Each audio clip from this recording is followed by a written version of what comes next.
بسم اللہ الرحمن الرحیم قل اعوذ برب الفلق من شر ما خلق ومن شر غاسق اذا وقب ومن شر النفاثات فی العقد ومن شر حاسد اذا حسد۔ السلام علیکم پیارے دوستو، علم، ادب اور اخلاقیات میں آپ سب کا ایک بار پھر خوش آمدید۔ دوستو، آج ہم جس سورت کے بارے میں جانیں گے وہ سورت ہے سورۃ الفلق۔ سورۃ الفلق قرآن پاک کے 30ویں پارے کی 36ویں سورت ہے اور قرآن پاک کی موجودہ ترتیب میں سورۃ الفلق 113ویں نمبر پر ہے۔ الفلق کے لغوی معنی ہیں صبح، سحر، سویرا، اور اس سورت کا نام اس سورت کی پہلی ہی آیت سے ماخوذ کیا گیا ہے۔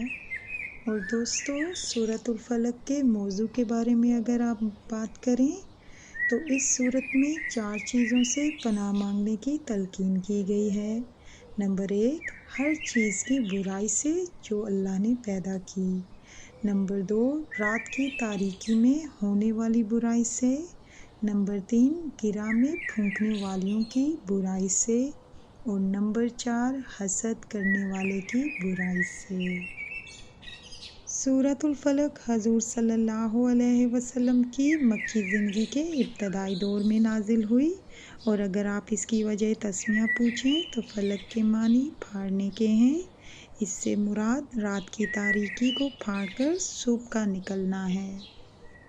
تو اس سورت کی شان نزول یہ ہے کہ انصار کے ایک قبیلے بنو زریق کے ایک فرد لبید بن عاصم اور اس کی بہنوں نے حضور صلی اللہ علیہ وسلم پر جادو کیا تھا۔ اس کو دور کرنے کے لیے اللہ پاک نے سورۃ الفلق اور اس سے اگلی سورۃ الناس نازل فرمائی۔ مجھے امید ہے کہ آج کی اس ویڈیو میں بھی آپ کو کچھ سیکھنے کو ملا ہوگا۔ آپ بھی اسے اوروں کے ساتھ شیئر کریں اور اس صدقہ جاریہ میں شامل ہو جائیں۔ جزاک اللہ خیر، فی امان اللہ۔